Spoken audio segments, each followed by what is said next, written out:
Can you hear me? Hey Alex, how you doing? Can you hear me? Yeah. You got some feedback. Oh,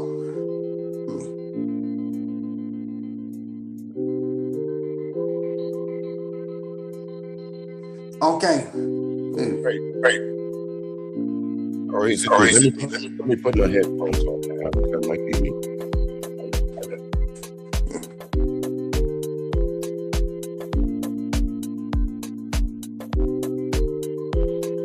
All right, is that any better? Yeah.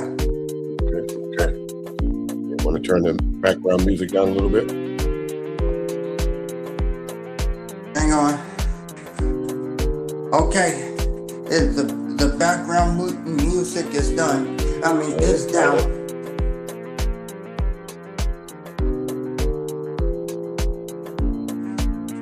Yep, the background music is down,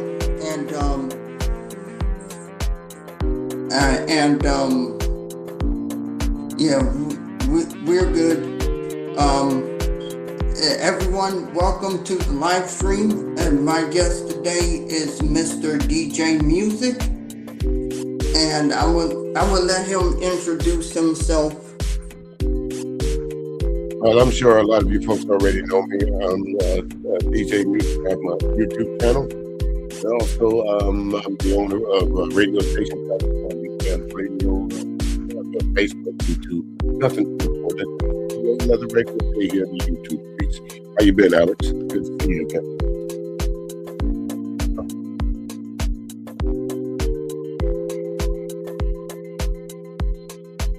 I still feel it's good to see you too. Good to see you too, Alex. Hold on just a second. I'm having some. Let me leave and come back, Alex. I'll be right back, okay? All right.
All right, Alex, I think I'm back. I still hear the music in the background, but I think I can get over it. Yeah, I was on mute. Okay. Yeah. So today we're going to be talking. We're going to be talking about Black women in Black history, and you want to talk about anything else today besides that, DJ? No, I'm just here for you, Alex. Whatever you want to talk about, I'll add my 2 cents as we go along. Okay. So I guess we can start on the first topic of Black women in Black history that also contribute to the success of the Black community. Okay. Any particular woman that you wanted to start with? Remember yesterday, I know you wanted to talk about women in sports. So the first person I thought about was the young lady by the name of Althea Gibson. She was a great tennis player. If you heard of her before, it's probably a little bit before your time there, Alex. I think it was before my time. Yeah, Yeah. Althea Gibson. She started playing tennis as a child in New York City, winning her first tournament at the age of 15. She dominated the American Tennis Association circuit, served with black players for more than a decade. In the 1950s, Gibson broke the tennis color barrier at Forest Hills Country Club. Before 1950, as a black man or woman, you cannot play at that prestigious tennis club. If it had not been for this young lady back then, we wouldn't have had folks like Serena Williams, Coco Gauff, and all these people. This young lady at the Gibson. Yeah, I didn't know about I didn't know about the about her until today. There's all kinds of hidden history gems out there, Alex. I tell everybody to listen to me. Knowledge don't come to you. You got to go get it. And that's one of those things that you see all the different folks running out talking about tennis and how great the Williams sisters are, which is not taking nothing from them, of course. But what I do understand is that somebody had to come before the Williams sisters, and Althea Gibson was one of them. Dang, this is a. I didn't even know about this until today.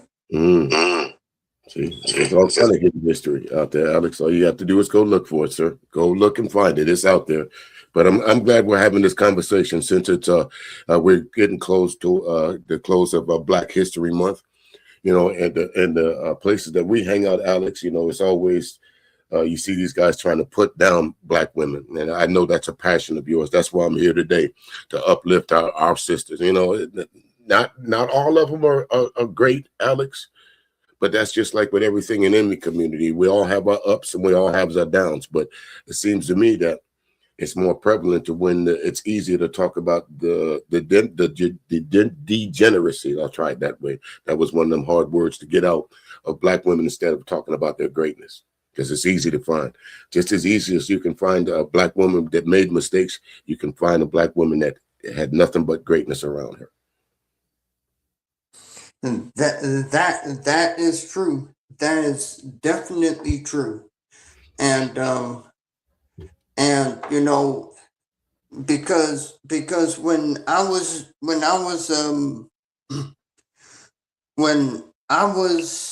you know, I think it was on the 20. It was the weekend before I did the live stream on a black femicide case that we were talking, that it was me, Miss Elite, and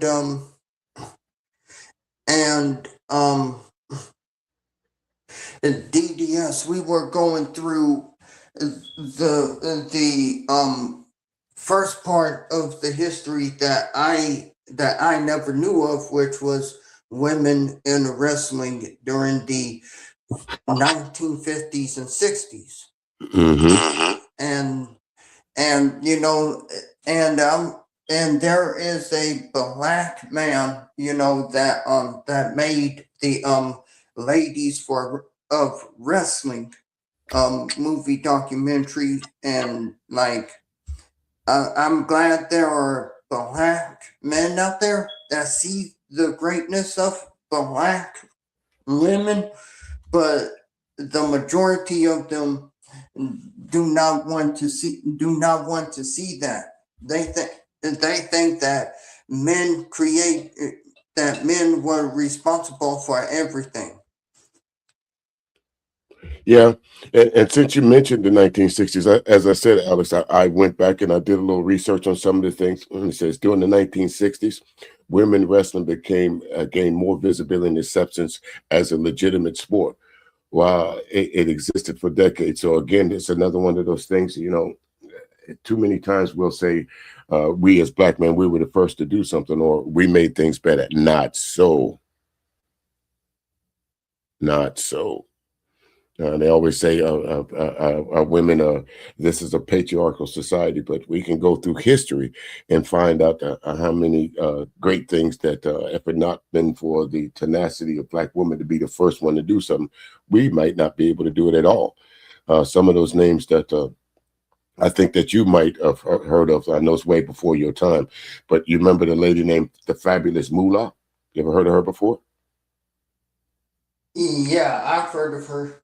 Yeah, she was probably one of the first female black wrestlers that garnered any attention. But from my remembrance as a kid growing up in the 70s, they made her ambiguous. They didn't give her, they didn't define whether she was black, Pacific Islander, or anything. But now we now know that the Fabulous Moolah was a black woman. I did not know that. That is news to me Mm. because maybe it's because when I think of black women, I think of dark skin to brown women. I don't know. Maybe. Well, that's it, Alex. It's not what you it's not that you're wrong, but it's what you saw.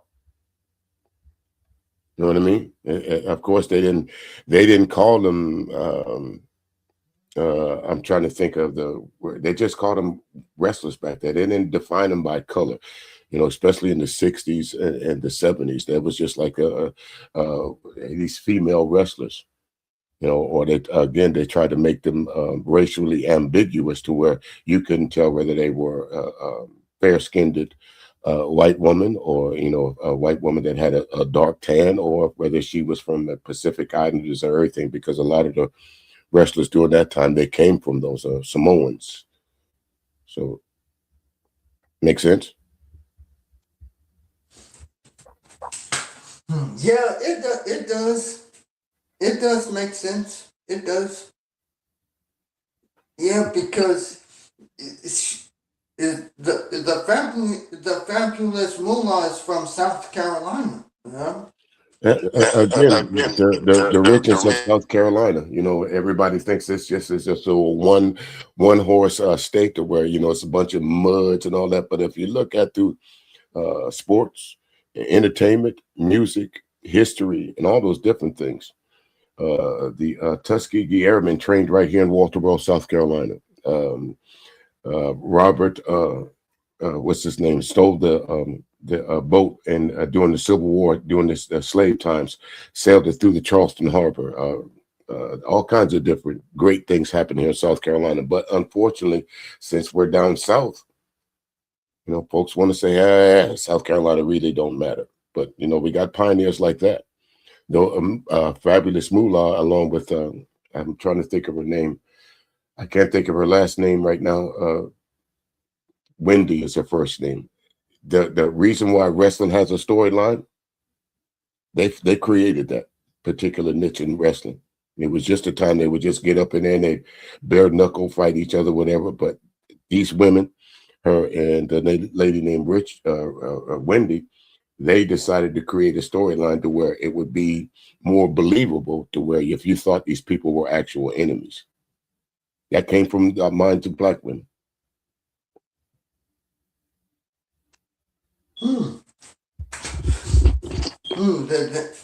That is news to me. I'm just now learning new stuff right now. Like I said, Alex, information don't come to you. You got to go get it. You got to go get it. I think that's the biggest thing that hurts our way of living. They expect information to come to you. It's easy now to sit on a panel or pull up Google and say, what is this, and then inform your own opinion about it. But some of these people have to realize the best place to get information is from the actual people that was there. I wasn't completely coherent in the '60s and in the '70s, but I remember enough about the middle '70s, the late '70s, and the '80s, just because I was there, or I have siblings that was there. Make sense?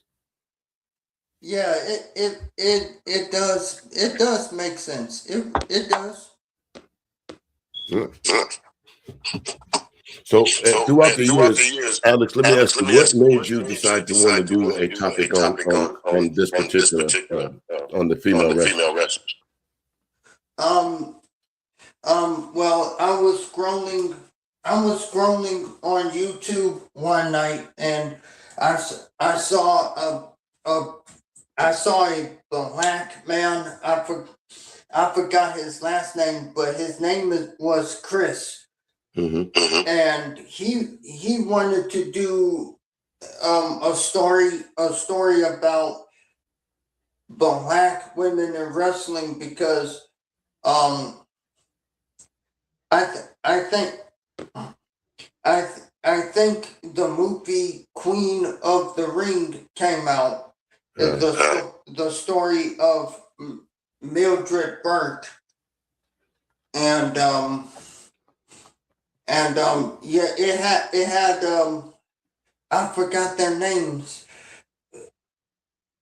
Yeah, I forgot their names. No worries. Yeah. I was just curious why you decided on this topic. There's no rhyme or reason to it. I was just curious about why, but it's not that it's not a good topic, Alex, because again, this is hidden history.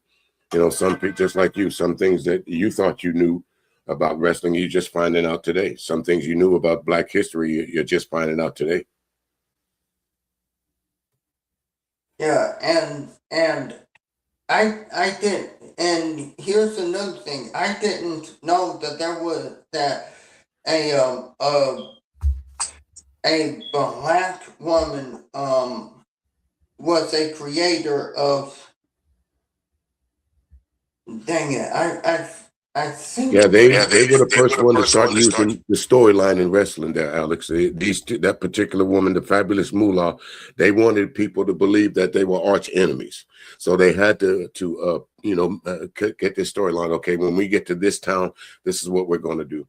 We're going to get to this town, this is what we're going to do. Also, I'm going to point out something to you. During this time to where the fabulous Moolah and other Black wrestlers were out there, you have to understand, Alex, they ran into the same problems that Black entertainers and musicians ran into. They couldn't stay in their hotels. They couldn't eat in their restaurants.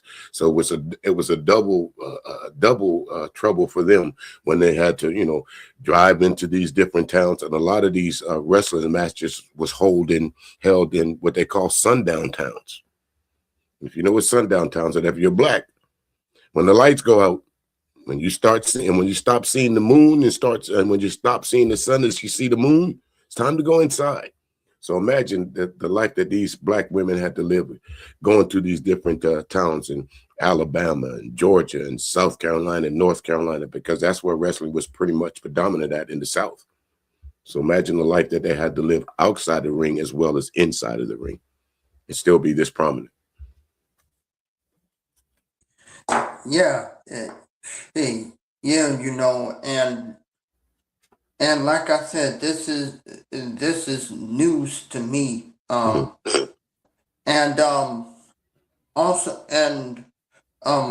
also I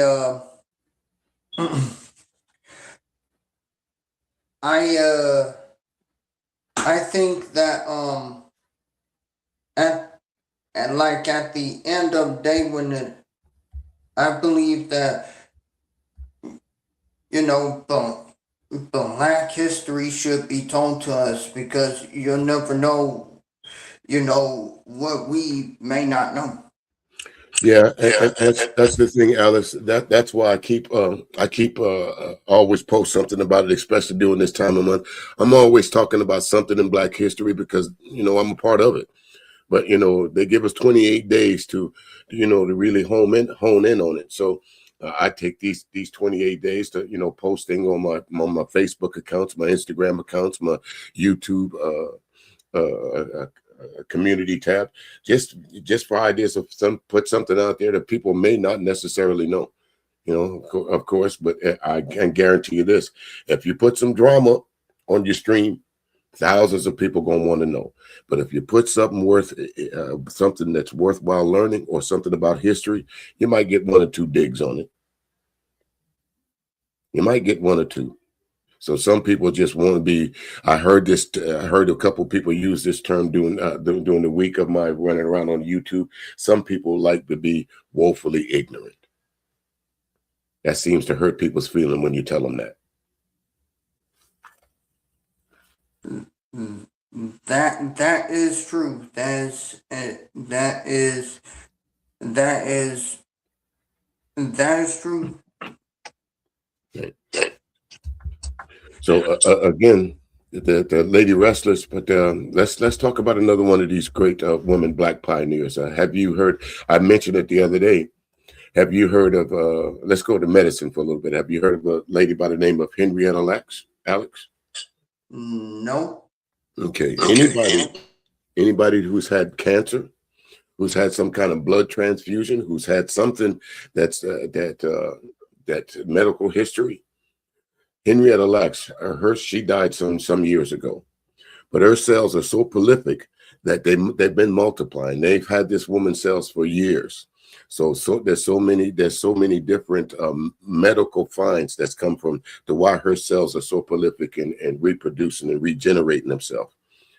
For years they've used this lady's cells without telling her family. Or stem cells and all of that without telling her family. So imagine 40, 50 years of all these great things that came to an existence because the proliferation of her cell that her family didn't get a dime for.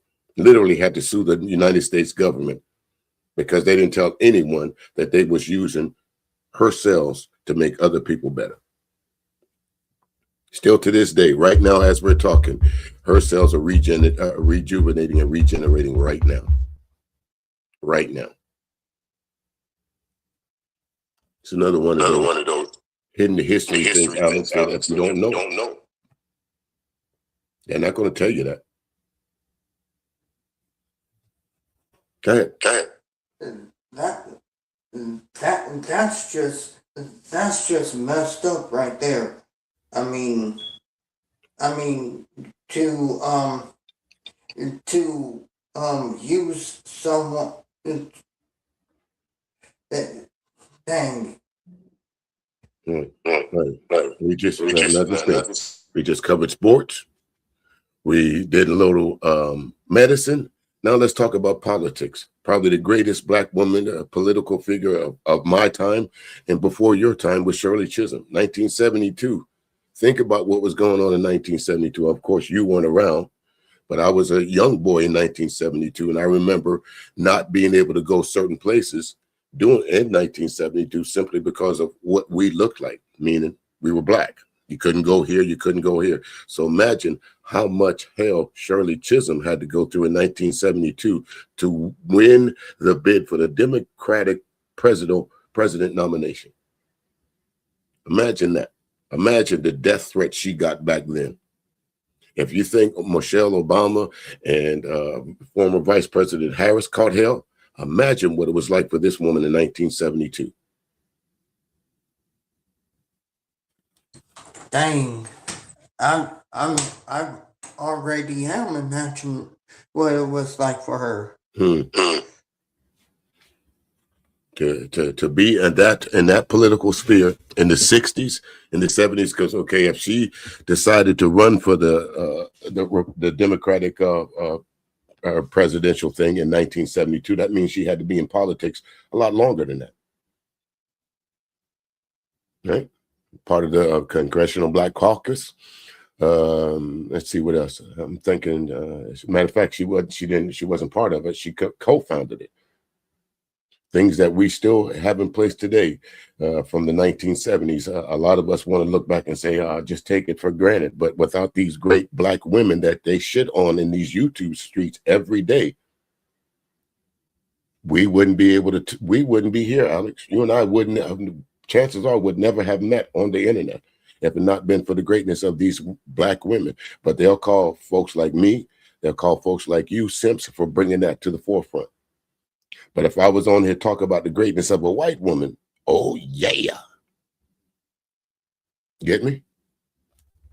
Yeah, I hear you. I most definitely hear you. I was up here talking about Britney Spears or Cardi B or one of those ladies. I guarantee the audience would be overflowing if we was talking about something that these other so-called content creators could nip at. If we was out here calling black women out their name, your chat room would be filled up right now, sir. Guarantee you that. Guaranteed. This is the history of us. Yep, that is true. It's like they want to replace the achievements of what black women contribute to either on the men or other races of women. Right. Now, I'll ask you again, Alex. I'll ask you another question. Do you know who Charlotte Ray is? No, not really. Okay. Every black woman that's a lawyer owes a bit of thanks to her because she was the first black American lawyer. So every black woman that has a law degree in their hand can thank her for that. Every black man that has a law degree in their hand can thank Charlotte Ray for that. Without her tenacity, without her saying, I can pass this bar without your head. It is what it is. The same test that you give white folks to pass this bar, give it to me. And if I pass it, there's nothing you can do. Distinction of being the first black lawyer in the United States of America. She was admitted to the bar in the District of Columbia. Think about that. Again, this is not the 80s. This is not the 90s. This is not the 2000s. This is a time when black people weren't able to do anything without the express written approval of white folks. This is the greatness of us, but we'll sit over in those platforms over there and say black women ain't shit. Got all kind of names for them. Scrags, hair hooligans. I was on your platform. I was listening to you last night when the other young lady was up here. Prison was up here, and these guys was up here trying to tell you about religion, but yet they're calling each other name at the same time. That makes sense? Yep, it does. But again, Alex, there's so much hidden history out there that again, all you have to do is type in some names, and the first name that you might run into might be the name of a Caucasian person, Caucasian man or woman. But if you look a little deeper, the concept or the idea, chances are came from the mind of let's call it what it is, a black woman. We wouldn't have got to the moon without a black woman. We wouldn't be on the internet without a black woman. We wouldn't have a broom without a black woman. We wouldn't have an ironing board without a black woman. Some of the things that we take for granted. We wouldn't have these things without the greatness of our black women. The greatest black woman I know is my mama. That's all I can say about that, Alex. Without that, I don't understand how some of these people can literally disparage someone that looks damn near just like their mom, whether light skin, dark skin, or whatever. Don't make sense to me. Phyllis Wheaton, another great African-American black woman or black woman. At the age of 8, she came here to this country as a free person because of the times and the turmoil here in the country, in the United States of America. That's how she became a slave. Imagine the first 8 years of your life, you was free. But because you came to a country that only saw you as property, you're now a slave. That's the story of Phyllis Wheatley. Musicians like, what's their name? She wrote the song Strange Fruit. She was a double agent. She was a spy for the United States because she could sing so well. Because she was so prevalent, as she's saying, because she was one of those persons that had that fair skin, she could go places that other black women couldn't go. So during the war effort, they thought they was with them. So she was taking information from the enemy and bringing it back to the United States. And for the United States, once the war was over, to treat her as if she had done nothing for this country. Couldn't even go into a restroom, couldn't even go into a restaurant because of the color of her skin.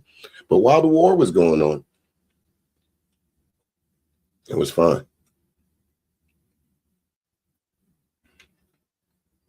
Anything else? Dang, I did not know that. I didn't know any of. I didn't know that until today. This is this is legit. Just again, think of all the greatness of black women since that we're talking about. Yeah, I could pull up the greatness of black men. That's not a problem. We tend to look at that. Okay, like take for instance the cotton gin. You know, everybody wants to say Eli Whitney, was the cotton gin. Come on. What was the purpose of him making something? He didn't wasn't out there picking cotton. We always want to bring up Booker T. Washington. We always want to bring up all these great black men. But they have to understand something. Without these great black women, some of these black men would not have been in any prominence at all. They try to make Harriet Tubman seem like she's a mythical figure, although we know that this woman existed. Why? History tells us that there was a black woman running around that escaped bondage, escaped slavery, and helped thousands of other people do the same damn thing. But you go to some of these platforms and you hear the shit didn't exist. That's a myth. That ain't true. There's no way a black woman could be that smart. Huh? Don't work that way, Alex. What else you got for me? And also, last, I think it was yesterday, we were talking about the bravado of men mixed in with the ego. I was hoping you can get a little bit more into that. Okay. All right, Alex. You know, this thing that men have this thing that we call bravado, and in the Latin culture, it's called machismo. I think we go a little bit too overboard with it. Some have a sense of false bravado. They think that everything they say out of their mouth and everything they do is correct. Then they take it to their own places where, you know, they want these women to bow down. They want them to be a lay down woman, pregnant, having babies every year. Do as I say, not as I do. And when I feel like it, let me bring in some domestic discipline in on you. Okay. No, it don't work that way. And when some of us, I won't just say black men, I'll just say men in general, when that bravado is challenged, that's what bruises their ego. When a woman says, I don't know, I'm not going to do that, but I'm the man. You got to do it because I said so. The ego is bruised. So a lot of people confuse ego with bravado. Everybody has an ego. And the man's part, that's the easiest thing to bruise, especially when you stop listening to them. When I say not listening, what I mean is I'm coming home from work. I see my wife all day with the children, right? And instead of saying, how was your day with the kids? Can I take the kids from you? The first thing you say to your wife is, where's my dinner? It's bravado. That's an expectation.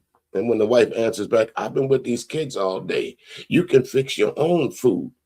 His ego is bruised because he expects his woman to do it. I'm the man. Damn it. I done went out and made all this money for us. So it shocks his ego to understand that the money, just because you can go out and make a job and make some money, that's not all there is to life. That's not the only thing that's left. I'm glad you got a job. I'm glad you're bringing home some money, but I don't need to reward you for that. I don't need to thank you for that. You're doing what you're supposed to do. Men's egos get bruised because women tell them this is what you're supposed to be doing. You don't get no cookie for being the man of the house. You don't get a prize for going to work at 7 o'clock and getting off at 3. That's what you're supposed to do. Am I wrong, Alex? No, no, you're not. Say again. I said no. You're not wrong at all. No, again, ego. It's easily bruised, especially. And I hate to say this because I'm a black man, but our egos are easily bruised because we have too much. Dare I use the word again? Bravado about us. About us. We expect things to go our way, and when they don't, that's when our ego gets bruised. That's me too. I'm not excluded from that. You're right. I'm not excluded from it. Tell the truth. Tell the truth. Shame the devil, as they say. If you can't talk about yourself, if you can't laugh at yourself, if you can't point at your own fallacies, that's why your ego gets bruised all the time. Agree? I most definitely agree. Mm-hmm. And I've been seeing clips of of this dude Myron Gaines, go viral and stuff like that. To me, it seems like he wants the men to be dictators to women. That's exactly what he wants. And that's what I'm talking about, that bravado there, Alex. It's that bravado thing that they say, that machismo, that they think that all men are better than all women. I've heard and I've listened to Myron Gaines a few times, and I got to say, that any man that takes advice from Myron Gaines, you don't want much out of life. Any man that took advice from Fresh and Fit, you don't want much out of life. Any man that went and bought the Angry Man Standards and hold that as your Bible, you don't want much out of life. Look at the women that these men deal with. Are they quality women? Are they upper echelon women, or could you meet them at the Saturday night local bar with a red cup in their hand? Those are the women that they're dealing with. They're not dealing with women, WOMEN. They're dealing with women's, WIMMENZs. Easy. And because them women make it easy for them, again, they think they're somebody. They think they're the man. Chances are, if you go back to those high school days of the Anton Daniels and the Myron Gaines and the Freshes and Fits and all of them, those guys was probably stuffed in a locker somewhere. YouTube gave them a little bit of freedom that's where they could talk and say what they want to say, and it became popular for them. NPD, excuse my language, no pussy during that time in high school. So if you follow them guys, you'll end up at empty arm hotel just like them. Or in, what do you call that, in child support court. It's up to you if you want to follow them. Because the women that they're getting, anybody could get them. Anybody. Alex, go ahead. Yeah, and I agree. I stay away from those red pill channels because I know that they are promoting degeneracy to a degree that women well, you have women who who, in my opinion, they do not want to deal with men who listens to the red pill. And it's like he wants to go ahead and say a man with a high body count is better than a man with just only one, that has been with only one woman.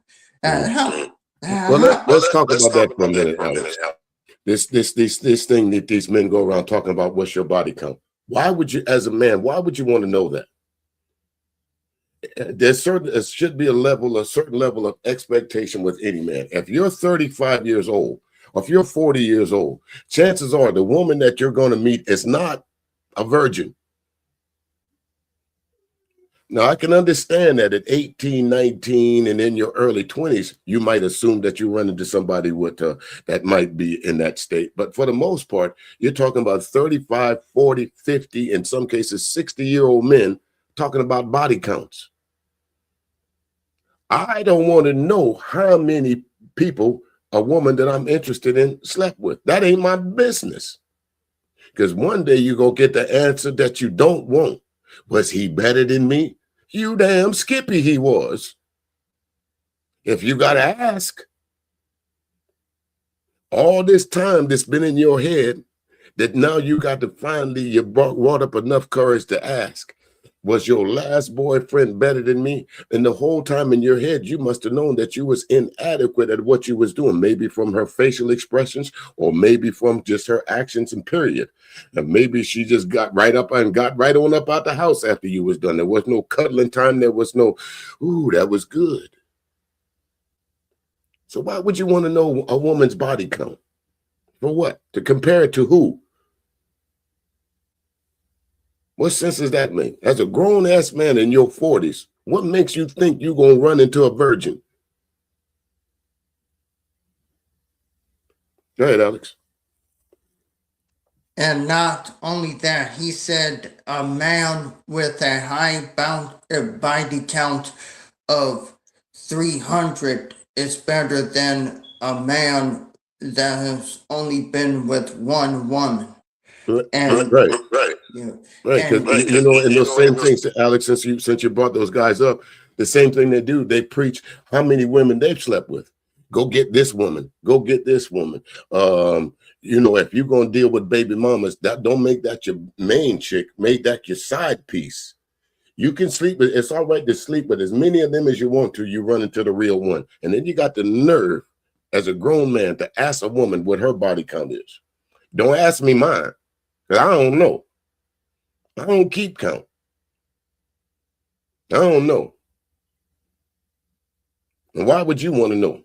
Anyway, that's my thing. Again, that's why I say for those who follow folks like the Angry Man and the Fresh and Fits and Anton Daniels of the world. Anton Daniels is a married man. I hate to bring him up, but he's a married man gallivanting around the world, but he calls himself a Christian. Goes back to what we were talking about yesterday, Alex. These false prophets that run around talking about they're holier than thou, and like we can't see the treachery that they put in front of us. That we can't see Anton Daniels as a philanderer. That we can't see Tommy Sotomayor as a philanderer, talking shit about black women, but in hotels with them. And you got to ask the women that see this shit, what y'all thinking about? What y'all think about? Why would you even lay down with this guy? Because you know he's gonna come back and talk about you. You know he's gonna put you on the list of, yeah, I hit that. Go ahead, Alex. Yeah, and like, and I think that I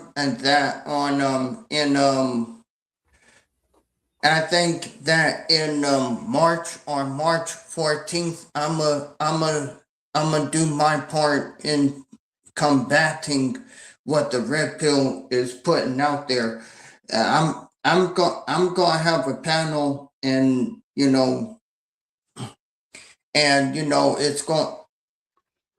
I'm thinking that maybe this time I'll go ahead and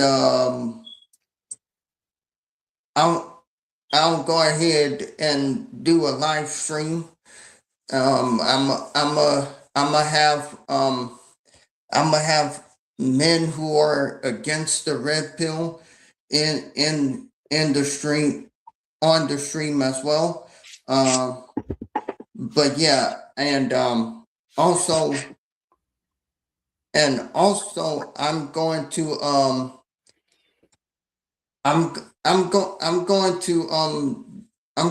do yeah, that's what I'm going to be doing in March, on the second Saturday in March. But yeah, Well, Alex, March is Women's History Month, if I'm not mistaken. So that would be a good time to have a stream like that. But again, that's the time the demons come out too, because they don't want women to be celebrated. And I'm talking about men across the board. They don't want women to be celebrated like that. You know how they had to fight tooth and nail to get a month to say this is women's month. To celebrate the greatness of white, red, yellow, brown, black women all over the world. But they don't even want that. So I understand what you're saying, but it's like the garbage man. The garbage man comes around once a week, Alex. Sometimes you take the trash. He takes the trash with you. You come back next week and there's more trash in there. And to me, that's how you got to look at those red pill podcasters, because they pop up every week. As soon as you get rid of one, there's another one. You get rid of two, there's three. Two niggas bring four niggas. Four niggas bring eight niggas. Eight niggas bring 20 niggas. Because that's why they congregate. They have no life outside of speaking of what they dislike about women. So you might as well get prepared for the whole month of trying to combat the red pill ideology, because that's when they're at their most active, during month that we set aside for the women. Yep. And I will be prepared for it. I'll be prepared for it. And also it's like men who have this bravado mixed in with their ego is I will call them the men in wolf's clothing, because they're not good men. They are the bad men that men like you, me, and other women have been warning other women about and other men about. Again, Alex, and by no stretch of the imagination do I consider myself to be perfect. I have my faults just like everyone else. But when I hear these guys, talk about women the way they do, you have to ask yourself, is there some kind of mama issues? I'll say this: black men have mama issues. Black women have daddy issues. White women have no daddy. Vice versa. Black men have no mama issues, meaning they wasn't celebrated by their mamas for some of them things. White men have mama issues, that their mamas collared them too much. That makes sense to you? Because when you hear some of these men talk about their mamas the way they do, you got to ask yourself, did your mama even hug you? 50 Cent found out the hard way that even though, what's the kid's name? Tips had T.I.'s youngest, one of his sons. Hey, don't talk about my mama. I don't care what you get into.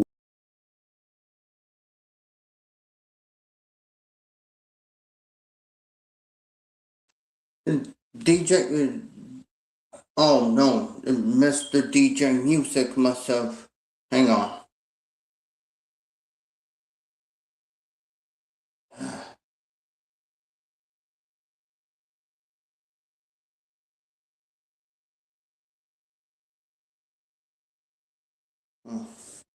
Hold on, guys. I think Mr. DJ Music accidentally dropped off, or he had a call, or someone was calling him. I don't know. I don't know what happened. He just he dropped off. I'm here, Alex. Internet went up for a minute. Oh, okay. Can you hear me? Yeah, I can hear.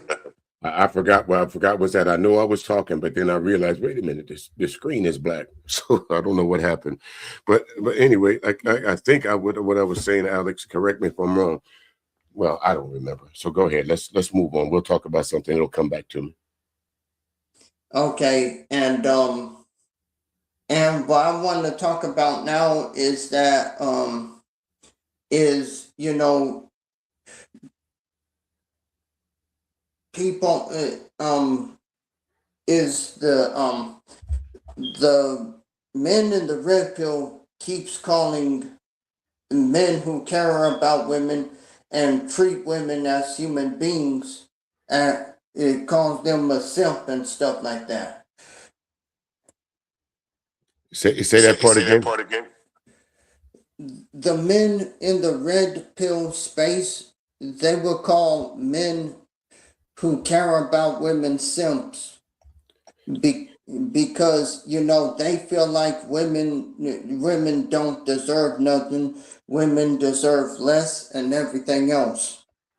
Well, again, I don't know what the definition of simp is to them, but me as a man, it's my responsibility, Alex, to take care of my women and the children that we produce. And through that, and when I say take care of her, I mean at some point in time, she wasn't my woman. So I had to court this woman, meaning buying some flowers every now and again, meaning taking her to a dinner right now and then, meaning spending time with her, all these things, so I could have this woman, as they say, for my own.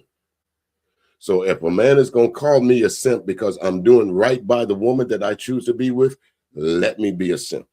If they want to say I'm a simp for buying a young lady something that I think that I want her to have, let me be a simp.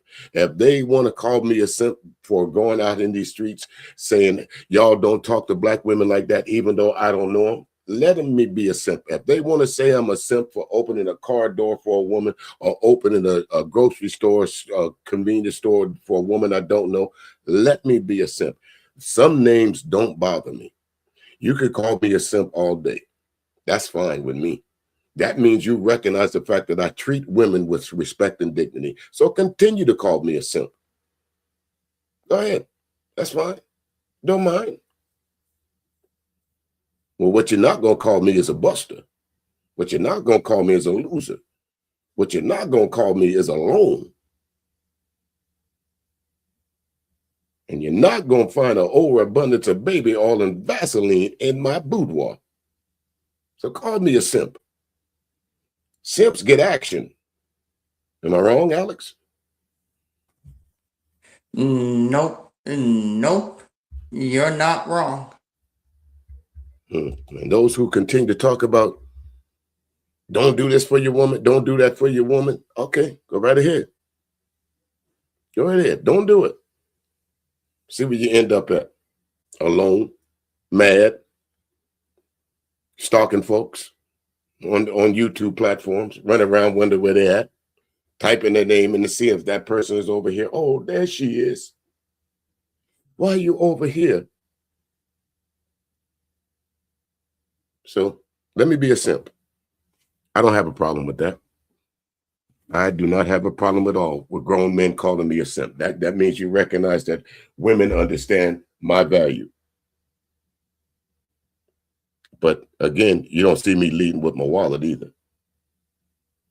Unlike some other folks, unlike Anton Daniels leading with his wallet, unlike Angry Man lead with their wallet. That's a simp. When all else fails, you can't talk her into going on a date with you. You can't talk her to holding hands with you. You break out your wallet. Look what I got. There's some fresh dead presidents in here. You want them? Just hold my hand or just go on a date with me. I'll give you all this money. Alex, go ahead.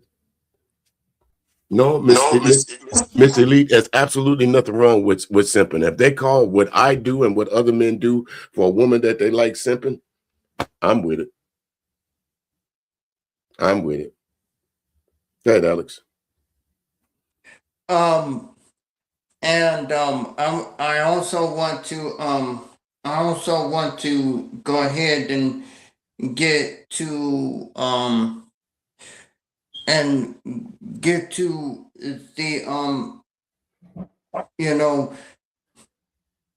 the why like why men want to treat women like they're nothing in the first place. And, because I don't get, to me, women are just as human as the rest of us. They're not they're not second class. They're not second class citizens. And but again,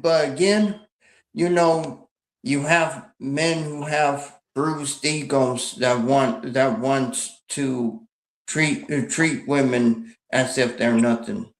Sure. And again, that comes back to, I said, them no mama issues.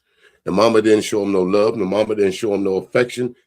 Or they was in high school. Okay, most of us start really being serious about the opposite sex when we're like the 7th, 8th, 9th, 10th grade, right? Those guys were left out of that. They didn't get they didn't get to go to the prom.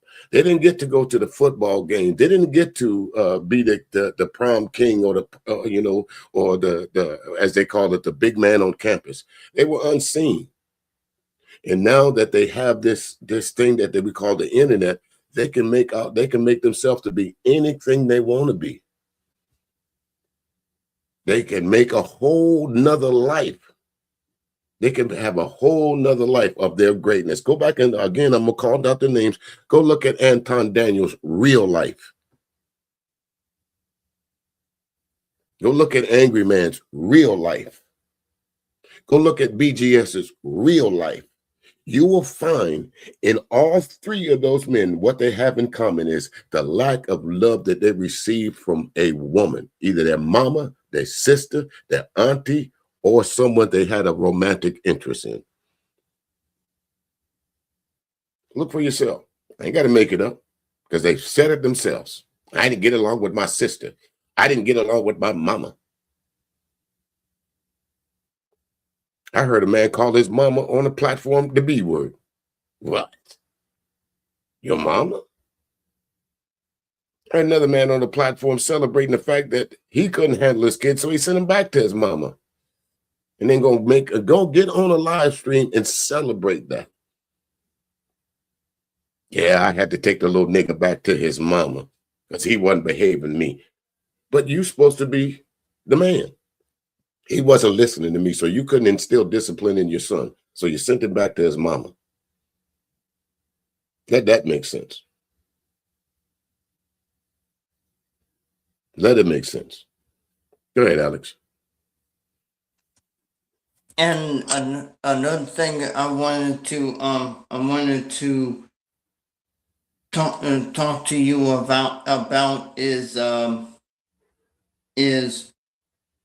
also you have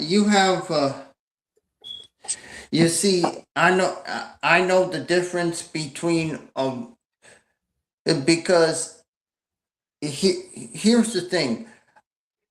I love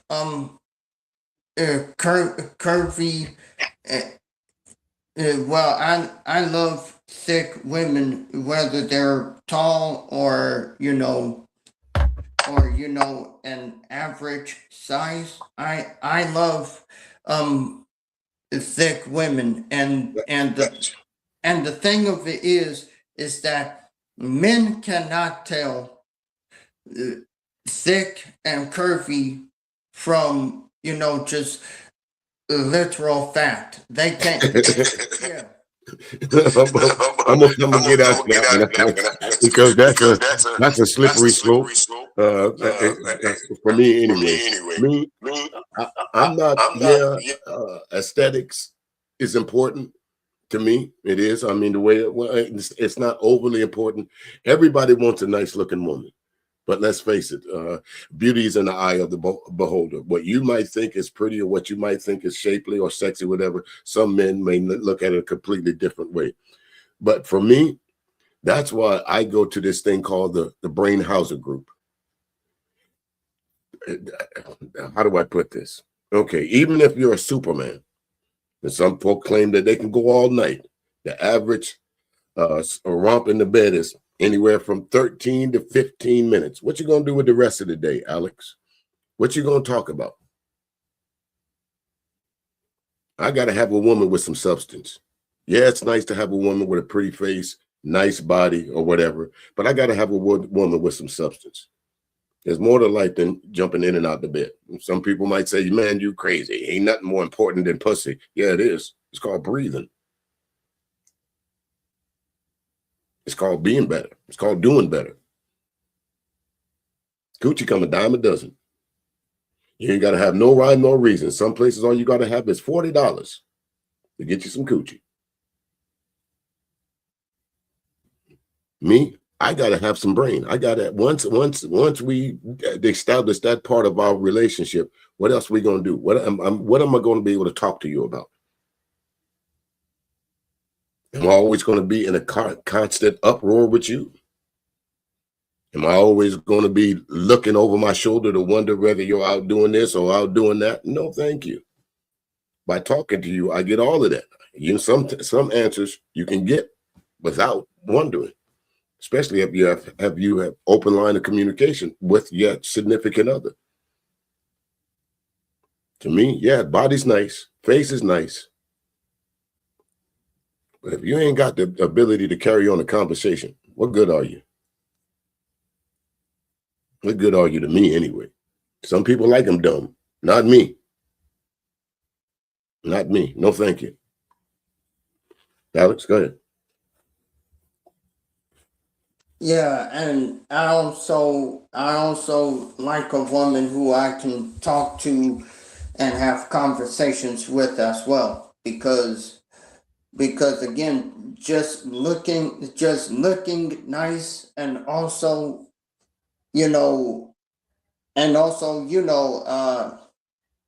having the final say, so that to me, that doesn't appeal to me at all. So if I was to go ahead and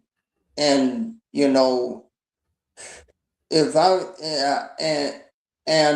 if I was to go and look for a woman, I would be with one who who has her flaws, but I can hold a conversation with her, and I know that at least that she's not a pick me, because again, the only reason why, again, the manosphere is where it's at today is because of the pick-me's that keep going to their channels, and the pick-me's that keep showing up on their shows. Again, Alex, you're right about that. Some women put themselves in precarious situations, along with men. But like I say, that's why I separate them. There's women and there's women's. Now, though, for those women's, you don't get mad at me when you get called out. For those women, they know exactly who I'm talking to. As they say, hit dogs will holler. But when I say them, when y'all refer to them as pick-me's, but I refer to them as women's, because that's what they are. They're for everybody. When they go into these panels and they see these guys disparaging them, talking shit about them, talking up under their clothes, cursing them out, talking this and talking that, and you don't leave, you put yourself in the category as one of them women's, at least while you're there. I make it a point to try not to have an argument with a woman on an open platform, but sometime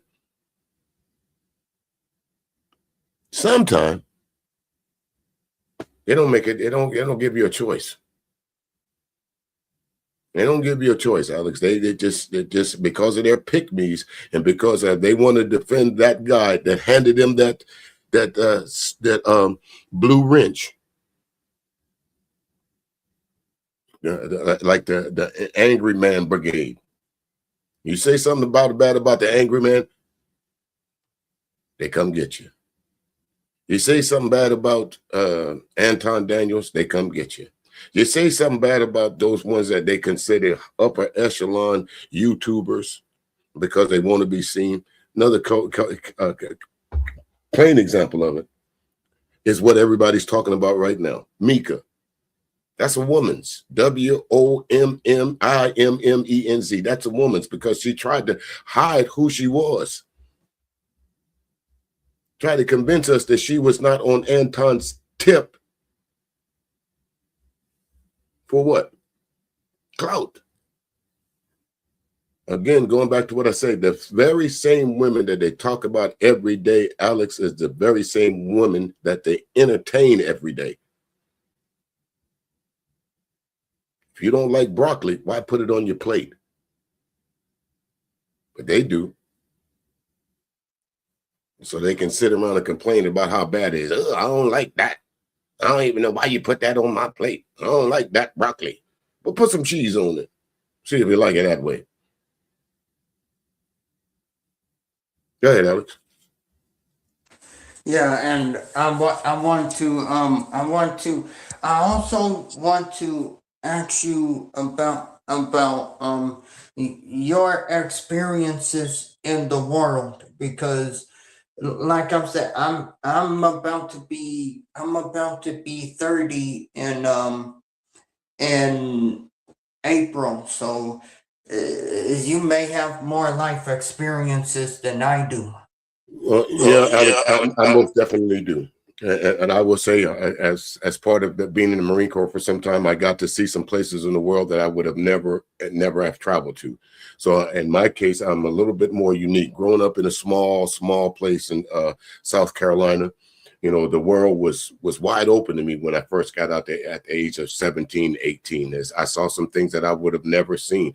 I've experienced women that I would have never experienced in my life, you know, as far as going to the Philippines, going to Korea, going to Germany, going to Australia, going to all these different countries, Denmark and the UK, and seeing that, you know, the color of my skin in some cases is not an issue. It's not an issue. It's revered. So coming back here, just like my dad when he was in the army and all that, and hearing all the stories of, hell, I'm going out to fight for this country. When I come back here, I'm still the N-word. Well, I experienced that. As a Marine, coming back to this country, still being considered the N-word, but yet I'm going to Denmark and they're looking at me like I'm the greatest thing since sliced bread. There's all kind of experiences that I have that, you know, at the age of 30, that, you know, 25. I'm a 10-year kind of man, Alex. If I'm in that place for 10 years and I don't see something going the way that I wanted to, I'm gone. That's 10 years. I gave you enough 10-year window to where either it's going to go right or it's going to go wrong. I don't like being stagnant. I don't like being stagnant. Not at all. So as far as life experiences, you'll get them. You know, they'll always be there. Some of the experiences will be good, and some of them will be bad. But I always tell my nieces and nephews, as long as you're in the 4-H club, you know, I'll explain to you. I know a lot of people think the 4-H club is something that's some school activity. No, 4-H's. Keep yourself healthy. Be honest. Be humble, and have hope that what you've done in your life has some value. That's the 4-H club. Be healthy, be honest, be humble, and have hope. That's it. You live your life in those 4 parameters, you won't do people wrong. You won't treat people a certain way. Then there's going to be people that you're not going to get along with, Alex. There's going to be people that's going to ruffle your feathers. There's going to be people that's out there that say you're your friend and going to stab you in the back. There's going to be some women that you're going to run into that's not for you. And ain't but one way to find that out. But life experiences will teach you that, you know, you find the right one and you do the right thing, you know, if there's such a thing as heaven or hell, you made your path there. It's as simple as that. Just follow the 4 H's. Keep yourself healthy. Be honest to everybody that you're around. Humble yourself. And be hopeful and have hope that the life that you live gives somebody else a better perspective on their life. That's how I look at it. That's how I feel. Go ahead, Alex. And also I also want to want to ask you this question too. Um, the, I've seen I've seen you know Black history being erased because I just now saw that they removed the color purple. They removed the book from the off the shelves and everything. It, and I want to know what's your thoughts about that? Well, as far as history is concerned, you can only hide it, but you can't eliminate it. It comes to that's why the older generations should be revered, because that's where your history comes from. Your history, Alex, is going to come from older people around you, your mother, your grandfather, and all of that. If you want to know actual history, then go talk to somebody who lived it. Some things you can find in a book. You know that the history of white America is never to give black people credit. So why wouldn't we expect now that we have a regime that wants to eliminate the greatness of us? Why would we say let's leave it up to Congress to make sure black history is not getting erased? We don't need Congress for that. All we need is people like me, people like you, people that's your age, people that's my age and older, to pass on these ideas of what we are and who we are. Like the conversation I was having the other day. I was on somebody's stream, and one guy it kept insisting, Alex, that he was not black, that he was not black. Excuse me, that he was not from Africa. We're all from Africa, every one of us. That's where we originated at. Now, how did this thing about carbon dating? Okay, now we use the very thing that they say that's scientific. But you had some black folks, some men, and some black women telling us that we were wrong about science. History tells us that the greatness of black people, so you can't erase it. You can't erase history. You can only hide it. And with the advent of the internet, you can't hide it but for so long. That was the worst invention that white folks came up with for them, because they can't keep us off of it. Some of us use it for good. Some of us use it for nefarious reasons. But you can't hide history but for so long, especially when you got living history all around you. So when I hear these guys talking about the silent generation ain't shit, the boomer generation ain't shit, the X generation ain't shit. So I ask all you folks that's in these generations right now, how the hell did you get here? Can't hide history. You can't erase it. You can only hide it. Excuse me. Go ahead, Alex. Yeah, and I also want to ask you about about the music of today, because another way that black women get their image disparaged is because back then when I saw Queen Latifah, and yes, I listened to one of her songs, and not all of them. There were some that were my favorite, and when Brandy was coming up, when you had TLC, when it had all of them, including Lauryn Hill, and dang, I think I'm forgetting someone, but yeah. There's all kinds of music in the 80s and the 90s, Alex, and I think I know where you're trying to go with this. So I'll answer this question as best I can on this one. I've been in some shape or form dealing with this thing called the music industry since 1983. First time I did a live show anywhere was I was in the Marine Corps, and folks used to know me for always playing music. So they said, hey, at this time, so could you come play at a squadron party? And that's where I got my love for music, but I already knew the temperance of it. So as I look at music, Alex, I can go through the generations of it. There was a time that our music reflected exactly who and what we are. So I got to go to that same thing. Right now, some of our music reflects exactly who and what we are.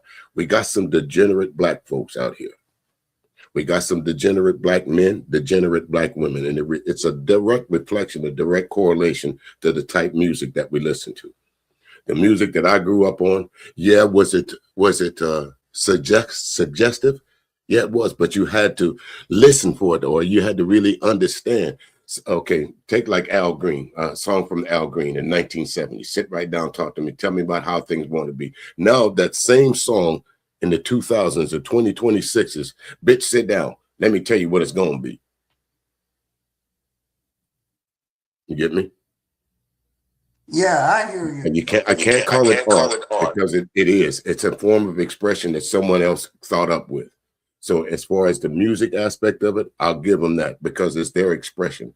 But as far as music with longevity, all our rappers from the 1980s and the 1990s, they're still around. But there's drill rappers. How many of them getting put in the ground every day? So music is a reflection of who and what you are. It absolutely is. Trust me. I know. I've been doing this for quite some time now. If I want to be mad at somebody, if I want to do good, Alex, if I wanted to put a direct message to somebody, do it in song. Whether you like somebody, send them a nasty gram. They call it, diss tracks. If you're in love with somebody, send them a Terrence Trent D'Arby. Sign your name, cross my heart. Music is powerful if you use it in the right way. These folks are using it the wrong way. They're using it to tear us down, not build us up. That's why I'm glad the old style R&B is starting to reemerge again. Enough of this drill rap shit. Enough of it. I'm not saying it's not art, but what I'm saying is art that's detrimental to us as black folks. That answer your question? Oh man, I love I love the R&B from back in the day. You know, you have Beyonce. I think you had another one that was in there. It, I think Sierra was a part of R&B as well. And then you had Brandy, you had Lauren Hill, and you had Queen Latifah. Yeah, and I was wondering if there's any chance we'll be able to see them, perform in in in trying to bring back the old R&B. Well, I think, of course, they called what Queen Latifah, excuse me, and Brandy and all those artists from the 1990s and the 80s would come back. I guess they would call that the Chitlin Circuit now. But as far as music is concerned, Alex, of course, I own a radio station and I do a lot of things that comes into music. I'm a part of a group that we put out new music for different artists and stuff like that. So is R&B on the emergence coming back? Yes, it is. You got artists like October London, Jill Scott. There's so many different artists out there. And then you have this new wave of music that's called AI music. One thing I will like about AI music, it doesn't allow you to do a whole bunch of cursing in it. And most of the people that create AI music is laid back, it's smooth, it's relaxing, it's kind of leaning towards the old school feel of R&B and when neo soul first came out. But as far as that is concerned, yeah, R&B is making a comeback, but I don't think it's going to make a comeback from the Queen Latifahs and the Brandys of the world, because people look at them as, let's say if Brandy came out with a new song, they would be trying to relate it to something that she did in the 90s. This ain't something good. This ain't not like your music from the 90s, and it shouldn't be. But some artists get pigeonholed because they had a hit back then or had a good song then. They expect that artist not to evolve from a sound that they was putting out in the 90s. So yeah, R&B is on the way back, but you just got to find the right artist to catch the wave. Yeah, because I was listening to I think her name is Olivia Dawn, and the song I was listening to from her is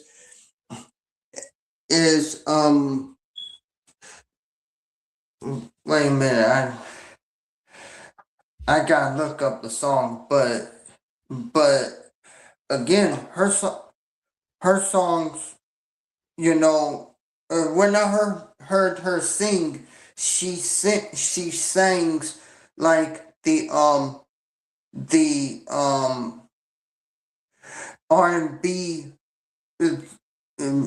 um, singers from back then. Right. Well, and again, that's a good thing, Alex. Like I said, music is it's universal. It takes on different forms. It takes on new identities, or it gets updated or whatever. But again, when it comes back to coming down to the R&B and the old style of music, it's making a great comeback. And I think now with the emergence of the internet and people being able to put their own music out without having to be robbed, we won't get no more of the TLCs to where they were on world tours, but they were still eating top ramen. So I think that's the problem. That's probably what the holdup more is of why we don't see more or hear more R&B music out there, because you got some great artists out there. Adam Soul is another one. The list goes on to great artists. Una is another great artist. Who else? I'm trying to think of a few artists. The list goes on, Alex. There's definitely great R&B and neo soul music out there. Jazz is making smooth jazz vocals is making a great comeback. But again, it's all about who you listen to. You can go out and listen to what's his name? What's that guy's name? My nephew listens to him all the time, but I can't think of it. Kevin Gates. You can go out and listen to Kevin Gates all day, but will Kevin Gates be around in 10 years? I don't think so. And people can say what they want about Lil Wayne, but when has a Lil Wayne put out something of any relevance in the last 10 years? So that answer your question, Alex?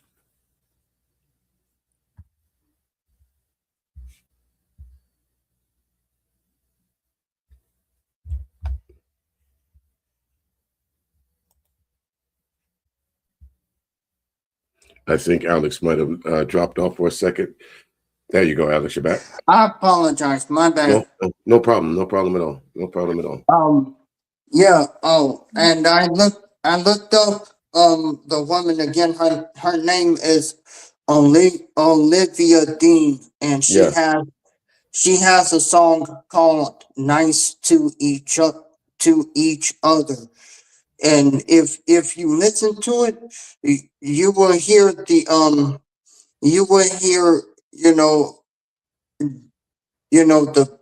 beat of the music as well. That's exactly it. That me, Alex. I don't know how you listen to music, but for me, since I've been in this industry for quite some time, that first 5 to 10 seconds, it's going to notify me or signify to me that this is something that I want to listen to. Now I've heard Olivia Dean music, and I think she's quite good. I think she will be around for quite some time. Yeah, I do believe so. So those are the artists that you want to go to. And the easiest way to follow those artists, Alex, is if they're on YouTube or they're on social media, just click the follow button. You'll get all the new music that's coming out, and usually and YouTube, you'll start developing the algorithm that when these artists are out putting their music up, when you click on the YouTube, you'll start seeing the For You to where, hey, so and so got new music. But if you stay in the drill rap section, that's where you're gonna get drill rap. If you stay in the pop section, that's what you're going to get. If you listen to K-pop music, that's what you're going to get. Not to say there's anything wrong with those styles and genres of music, but for me, I'm an R&B man. You know, I grew up on the Al Green and the Whispers and all those different groups. So now at this stage of my music career, I would like R&B to come back. I would like for more artists to understand that that's how we told our stories. Stories of being in love with somebody, stories of disliking somebody, heartbreak, breakup, getting back together. That's how we told our life stories, through music. Now we just want to know what Cardi B is doing and who she's sleeping with. Offset, who he with, who she with. That's the music industry these days. Not the music. It's about the person. It's not about the music anymore. Go ahead, Alex. Yeah, music is not the same anymore. I agree with you on that one. Yeah. And also, I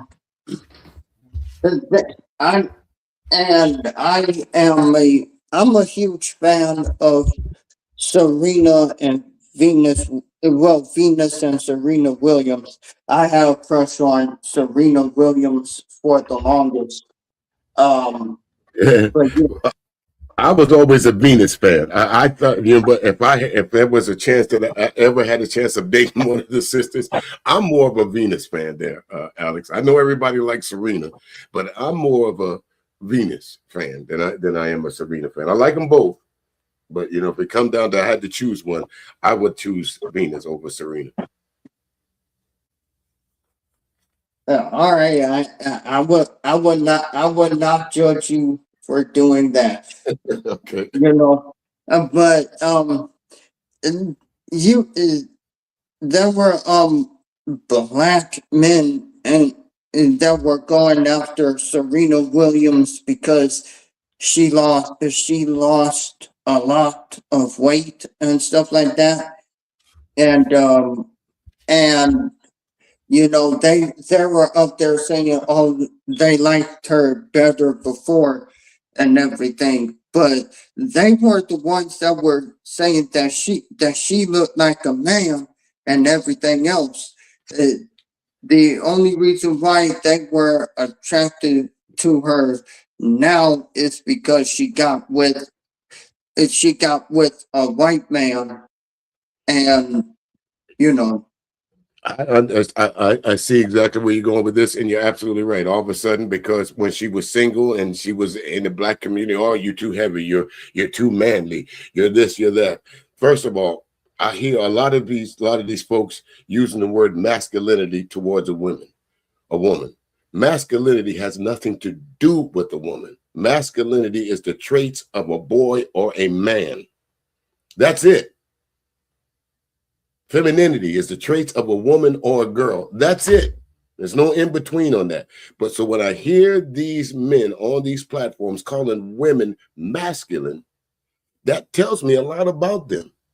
That tells me you might be pitching and catching. You get what I'm saying, Alex? Yep, I hear you. Yeah, think about that for a minute. You look at Serena Williams and say that she is masculine. What part of Serena Williams says that she's masculine? Because she's physically fit? She's a sports person. She's supposed to be toned. She's supposed to have muscles in her calves and thighs, especially for the type sport that she's in. That doesn't take away from her femininity, like some of these men think. Yeah, and remember when she was voluptuous, and the men of the well, not all of them, but most of the men in the community said that she looked like a man and everything else, and and you know again, this is one of the main and now they getting upset what she look because of what she looks like now. Right. And Alex, hold on for a minute. I have someone at the door here. Just 1 second, all right? okay,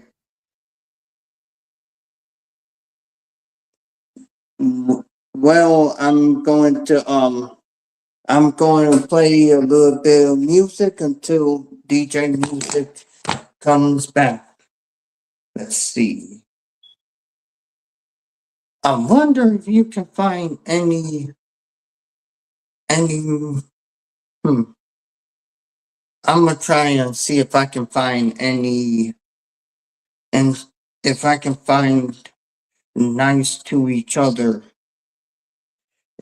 in in instrumental form. I'm gonna try and see if I can. There it is. Okay. Um.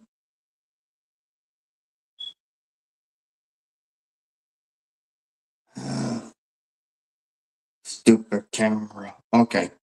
All right. Sorry about that, Alex. I just had to get a package at the door there. Oh. Okay. Um. But yeah. I want you to hear. I want you to hear something real quick. Okay.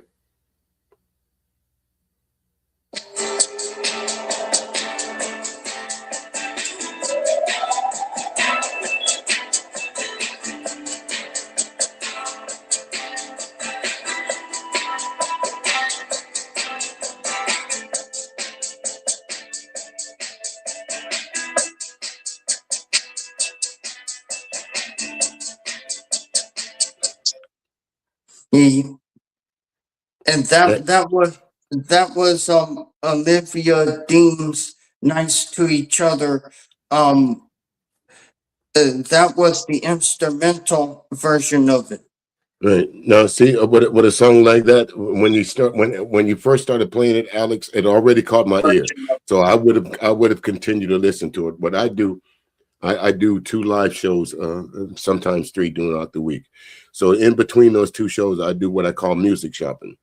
And if I see a new song, or if I see a song that someone sent me or listen to it, when I click on it, if it doesn't hit me within that first 10 to 15 seconds, I'm not gonna listen to it. But what you just played for me just now, I would have continued to listen, whether it was instrumental or it had lyrics to it.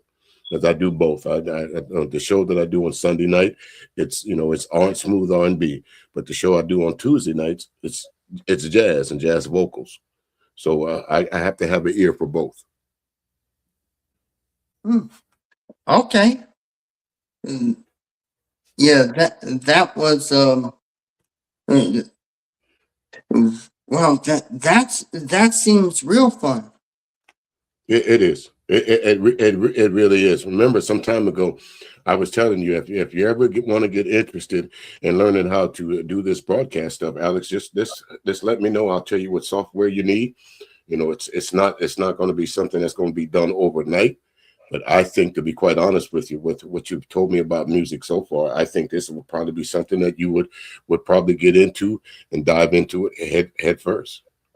Especially when that music of the '90s that you told me that you like so well. There's people that just focus just on that era of music, 1990s. That's all they play, music from the '90s. So whenever you want to sit down and learn a little bit about what I do, just let me know. Just let me know. Oh, okay. And also I want to know how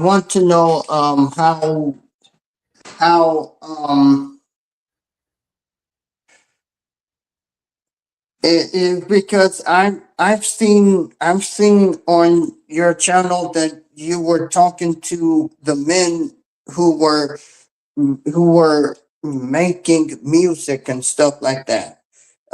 Is there any way that maybe you and me can interview them on my channel one of these days, or Yeah, Alex, all of that is definitely possible for sure. But you know, these folks are industry people, and they like to get they like to get the word out to the public in any way that they can. The majority of the interviews that I see, that you see on my channel, they come from the place that I have frequent call urban influencers, and a lot of those folks are what they call independent artists. So you know, any exposure that they get will be good. But you know, again, it's with the same thing. Of course, they're looking for as much exposure as they can. So as many channels that they can it can pop up on to sit down and have an interview with, I'm sure they wouldn't mind. I'm sure they wouldn't mind at all. So one of these days, again, once you get acclimated into it, you know, because there is a it's not a hard thing to do, but it's not easy to do as well, because there's a certain protocol and a certain way that some artists like to be interviewed, or some don't like to be interviewed a certain way. So all of that encompasses into this thing that we call broadcasting and interviewing in the music industry. So yeah, it's anything is definitely worth a look into, Alex. So if that's something that you would want to do, sit down and chop it up with artists or mainstream artists or indie artists, yes, that's not a problem at all. It's not a problem. Oh man, uh, yeah, you know, I want to, I want to ask you a few more questions. Okay. Okay, in in in your lifetime, do you see the black community, you know, changing, or will it still be the same because the men want to bash the women and not, you know, team with them to get the black community ahead? Well, I might get pushback from this for some people who might hear this, Alex, but I don't think there's ever been a real thing called black community. I think community is people, regardless of the hue or the color of your skin or where you come from. All of you guys live in the same area with and have the kind of like the same goal set and same mindset of how you want to raise families, where you want to work, how you want to work, and what you want to do.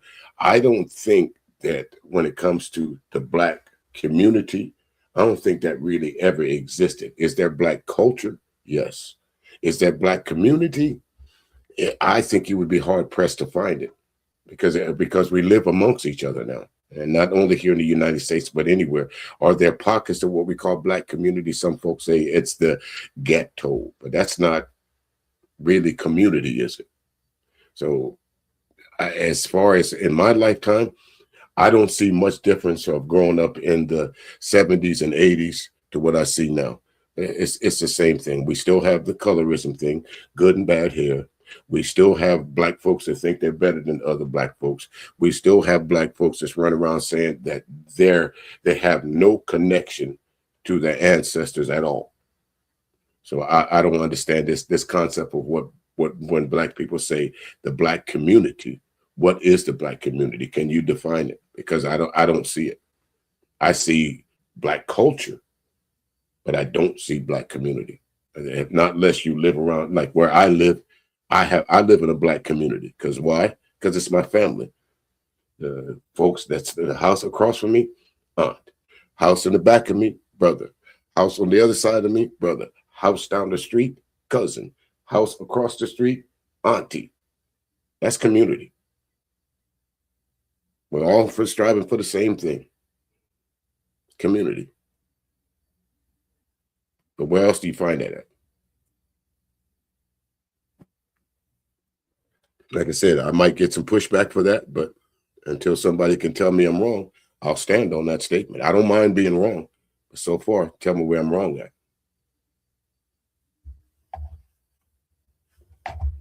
And not only that, and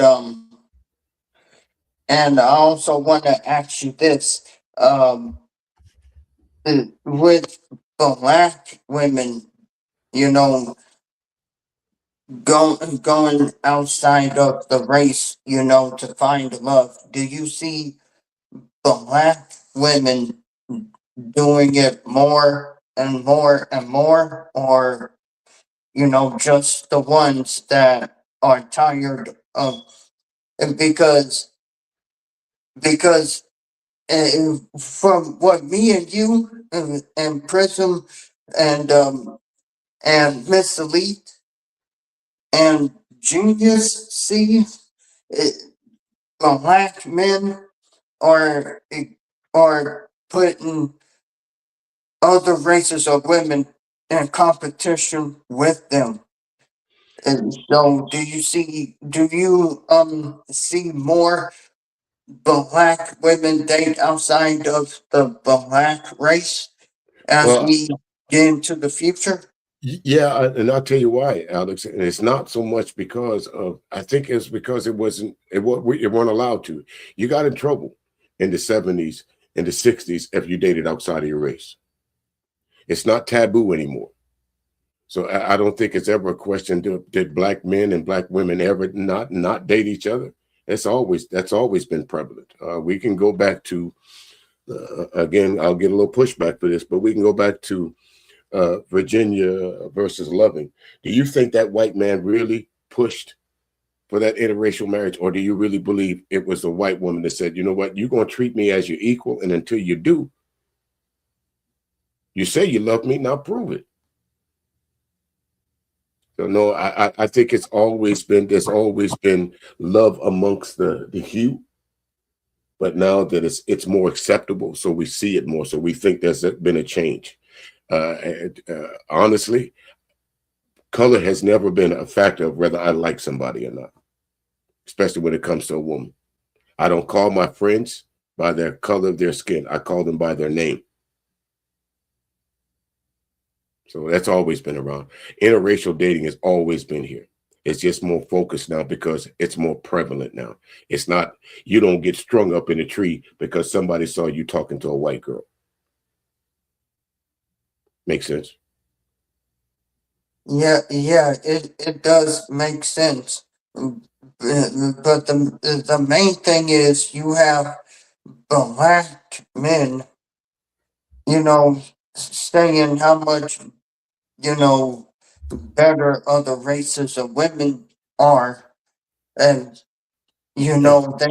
they say they're more submissive and they listen and stuff like that, which I'm like, no wonder why black women see black men the way that they do today, because black men keep putting black women down whenever something goes wrong.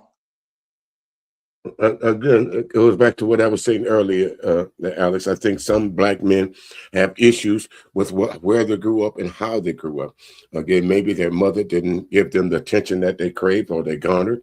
Maybe they were rejected by a young black lady in high school, or maybe that was a crush that they didn't get over or whatever. But as far as black women are concerned, I think for me being a black man, that's the crowning jewel. Again, it's like the black men, they want to have their cake and eat it too. They want to be able to date outside of their race with no implications or no arguments from or pushback from black women. But as soon as black women do it, wait a minute, you're a race traitor. But again, I keep saying this is not me. This is science. This is actual and factual. There's only one race of people on, and that's human.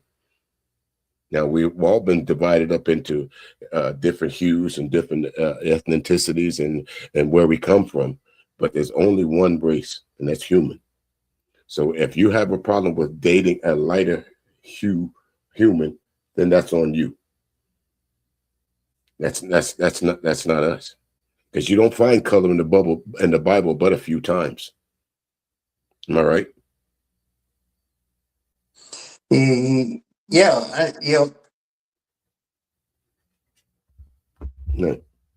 So no, and when it comes to interracial dating or swirling or whatever they want to call it, all that has been around since forever, ever. They got movies in the 70s called Mandinko. They still call us Mandinkos because of that one damn movie where white women was craving black men. Got another movie called Scandal where a high-powered black woman was craving a white man. But it was all right with Mandinko, but they called that woman, you know what I call it, you know, you know, scandalous. Jezebel. You ever met a woman named Jezebel? Alex?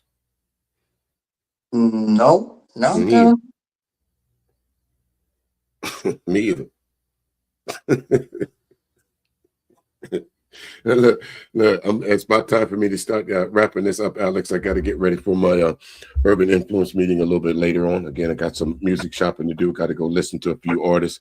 I like to be on point. I like to know about their background or whatever before I sit down at the round table discussion and I pop my questions in and out of the activities.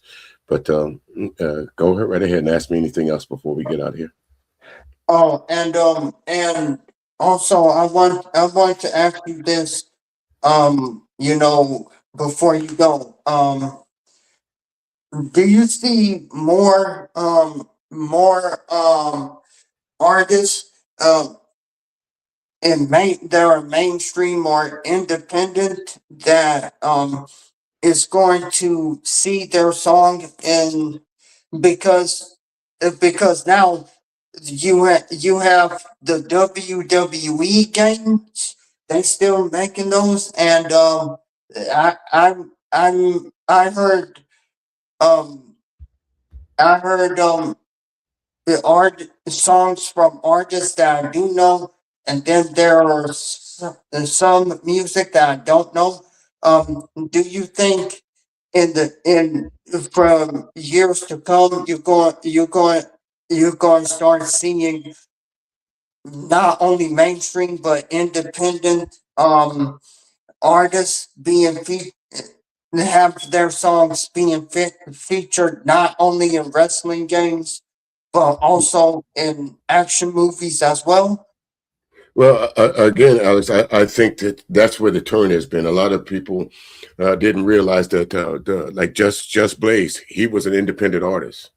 A lot of these guys that you hear on these video games and music, they were independent artists simply because mainstream artists didn't want their music being used. So once they found out that how prevalent music was in relations to video games, they decided to jump on board. But most of the early video games, was probably instrumentals.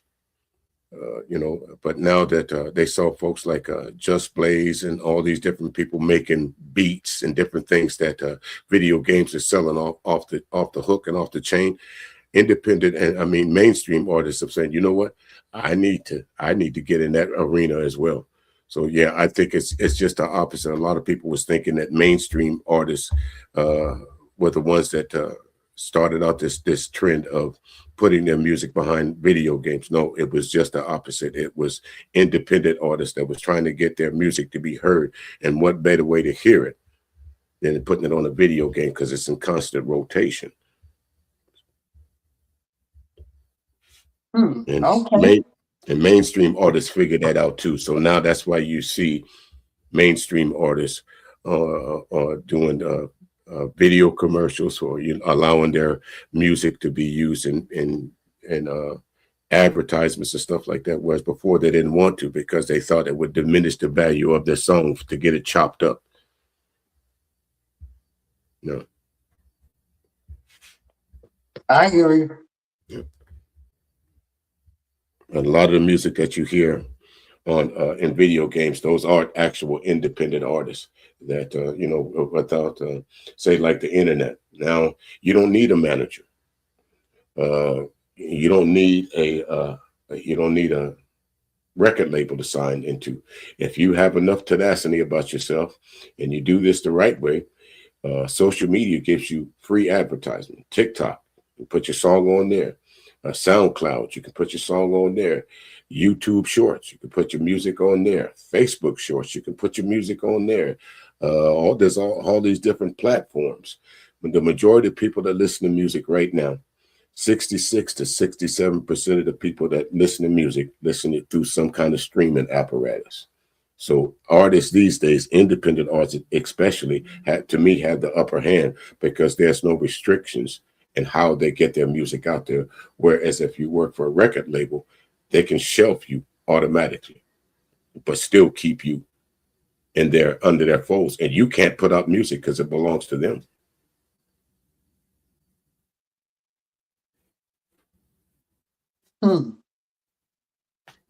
Yeah, so independent artist is the way to go now. Independent artists, being an independent artist is it's not as lucrative.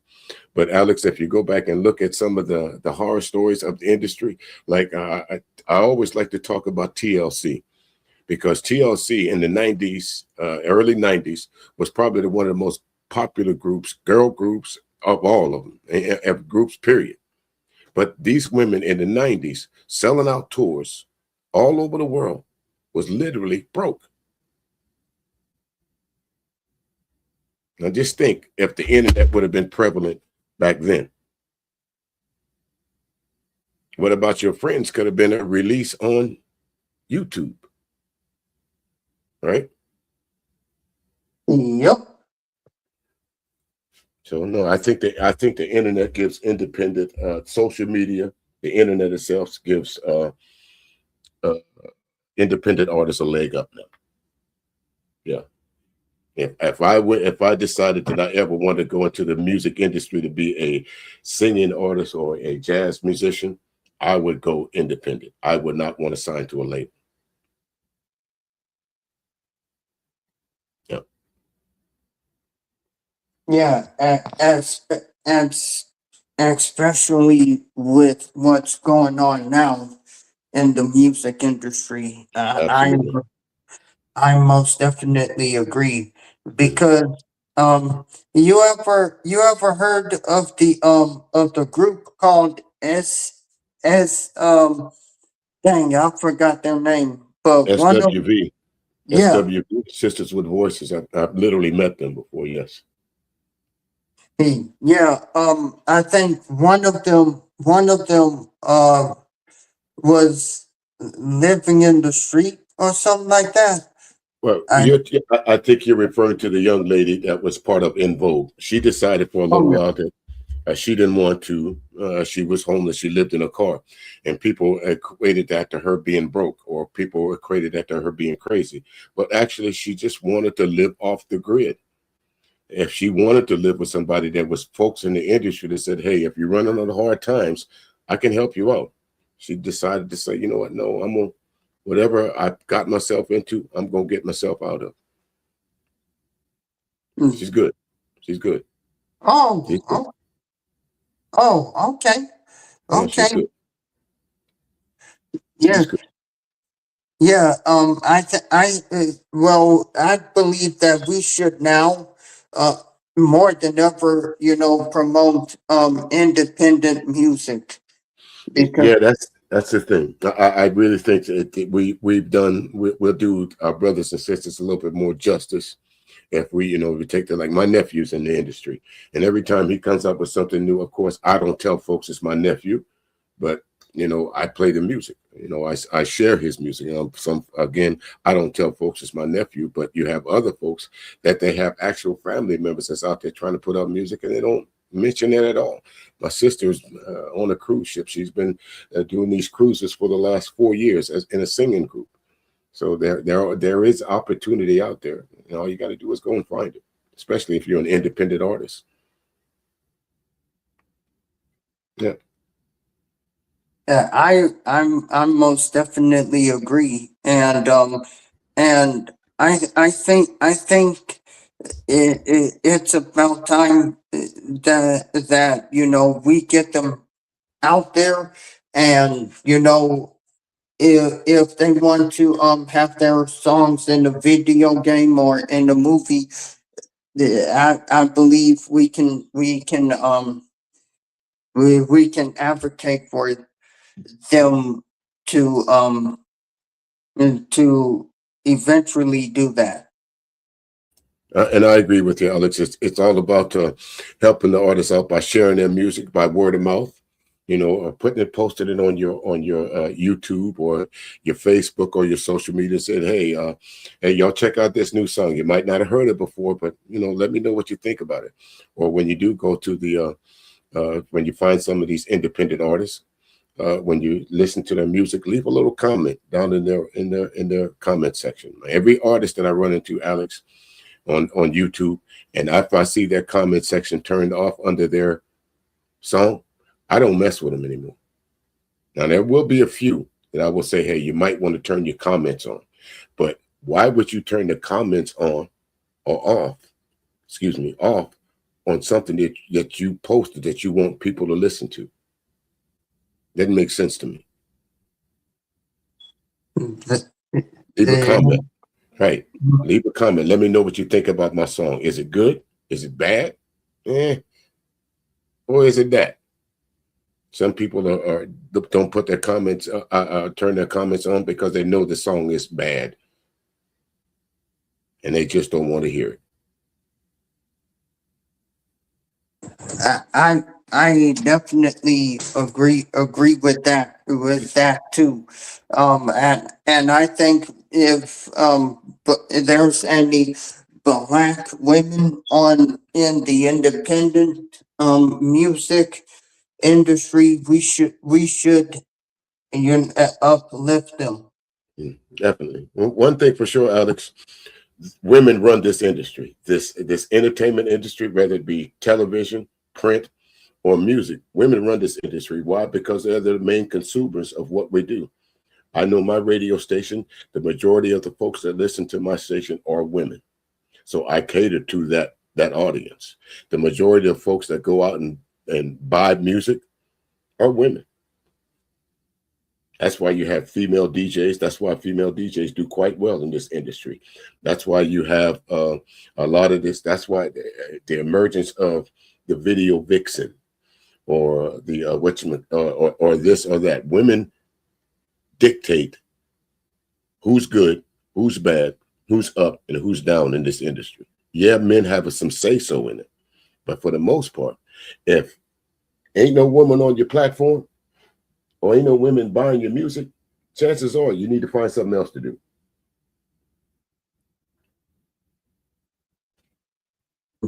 Yeah, I most definitely agree, and I want to ask you this one last thing. Sure.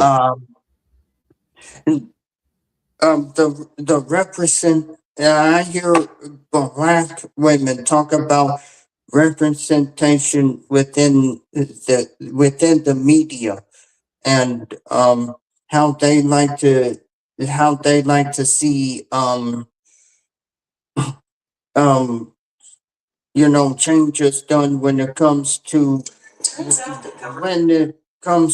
their image. So how do you think we, you know if you and we were in the entertainment industry, how can we change the the black woman's image from what is happening now? Well, I don't think that we can change the image of black women in some folks' eyes there, Alex. I think some people are going to see black women, especially in that industry, as a threat. Because number one, we're not supposed to be articulate. We're not supposed to be able to sit in front of a camera. We're not supposed to be able to do this. We're not supposed to be.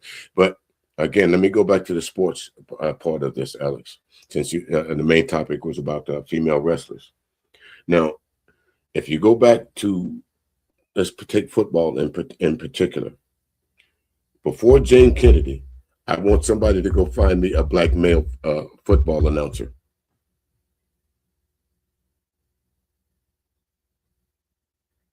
You can't. You can't. You cannot. That was on football. That was on your TV screen every Sunday.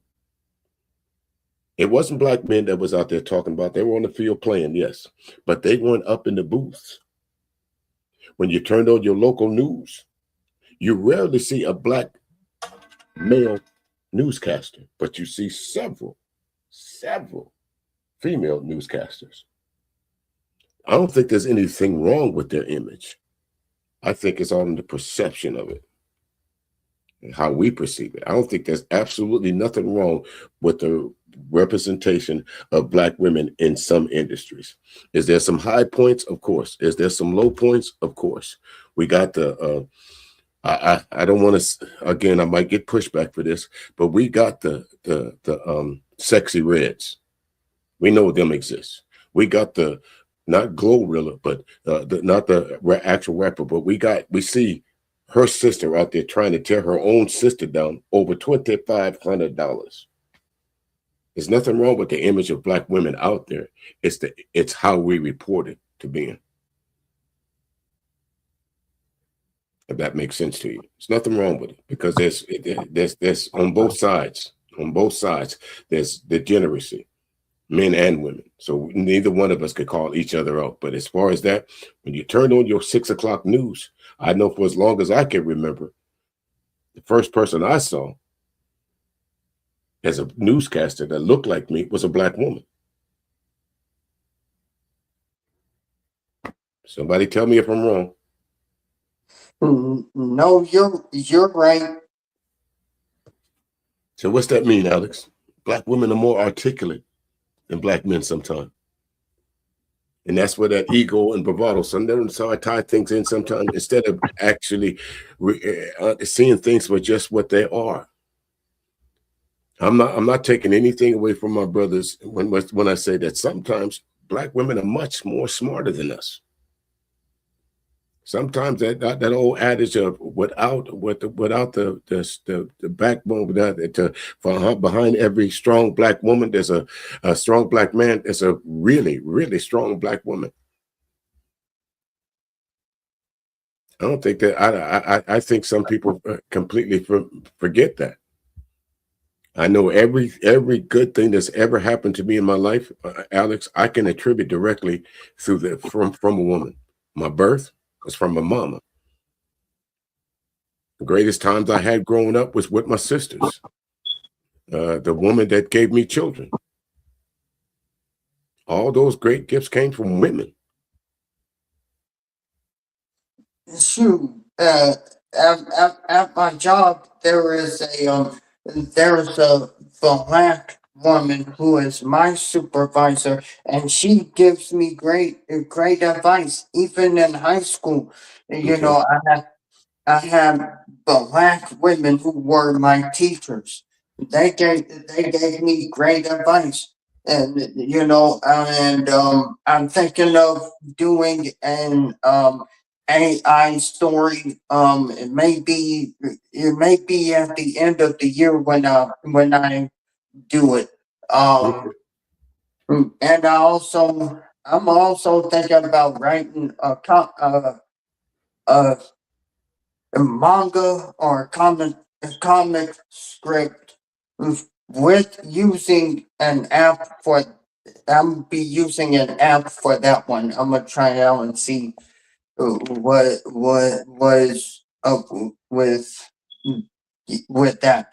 But yeah, black women who were my teachers, they have been nice to me and everything and everything else, and I don't take them for granted. Then I And, have, right. then I have, And mhm. as well, you shouldn't, because again, same thing with newscasters and being how many going through school, how many black male teachers have you had? Well, I had I had I think it was I had a few of them. Yep. Mm. Well, when I was going through school, that was a rarity. And if they were teachers, we either visit them in shop PE or something like that. But the English, math and all that. It was taught to me by black women. Not to say that, but I can't say that because my aunts were school teachers. So I got firsthand education from them. But that goes back to what I was saying. Sometimes we as black men don't recognize how smart black women are. They're the educators of us. They're the first, as they say, like they use this word. They're the first responders to our troubles. If nothing else, if nothing else, they are. And I think we owe our black women a debt of gratitude that can never be paid. Now, so again, some people might say that's you call yourself a simp, but okay, call me a simp because I want to uplift my sisters. Because to be honest with you, Alex, past my mother, the greatest black woman I know is my oldest sister. Smartest black woman I've ever known is my oldest sister. I don't think I would be where I'm at without that guidance and the push in the right direction from my sisters. I don't think I would be in the broadcasting industry if it not been for black women telling me you have the voice to do this. Now, I don't think I'd be broadcasting or have a radio station if it not been for Film Trish TV that said you need to get out there and make your voice heard.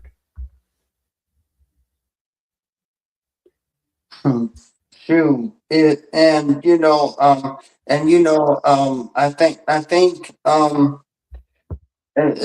was one of the lives, and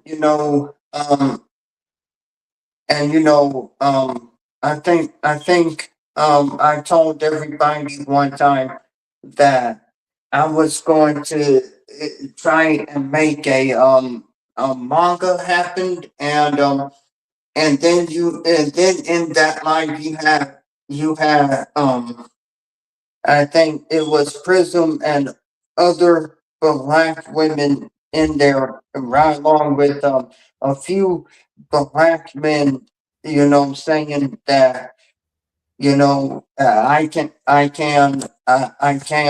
do this and You can. everything. You Yeah, can. You can, Alex. You have the tools to do it. You have the know-how to do it. Now you just have to put it into practical application. The first couple of times that you do it, it may not be a success, but if you keep pushing, and if you believe in yourself and you know that you could get it done, hey, the sky's the limit, young man. The sky is the limit. You're not hindered by what can and can't be done anymore because all you have all the tools in front of you. So I mean, to build an app or to create this or to create that, you can do it now. You don't need to go to the public library to get the information. It's all right there in front of you. So yeah, if you want to build you an app and put it out there, yeah, by all means, keep going until you make it into fruition. Absolutely, I'll support you. yeah, So what? yeah, and I'm going to do that, and it's probably going to be this weekend. I'm gonna go ahead and get started on it. But yeah, anything else you want to add before we end the live stream? No, Alex, I just want to say thank you for having me up on your stream today, man. Much success to you. Anytime that you see me live, and if you want to pop up on there and have a conversation about something, we can do this. Or if you want to have another stream, maybe next month or something like that, that's fine with me. Just let me know, man. I'm here for you. All right. Okay. Okay. All right then, Alex. Thank you so very much. But I gotta be getting up out of here and getting ready for my next session a little bit later. I got some music shopping to do. But again, anytime you need me or anytime you just want to chop it up, you know how to get in touch with me. All right. All right. Okay. Gotcha. All right then. Have a good day, sir. All right. You too. Everyone who was and everyone who was here, um, and everyone that was here, Genius, Prism, and Miss Elite, and others who are watching from the clouds. I want to thank y'all for coming today. Make sure to. This was a great conversation. And hopefully we'll be able to do it again. Make sure to like and share this video. Leave a comment if you want to, and also subscribe to the channel. Make sure you're notified whenever I go live. And I'm Alexander Brandon, and as of right now, I'm about to play an instrumental song for you guys on our way out. And as I said before, I'll say again that thank y'all for supporting the channel over the years. And we will be doing this again. Love, peace, and happiness. And see y'all on the next one.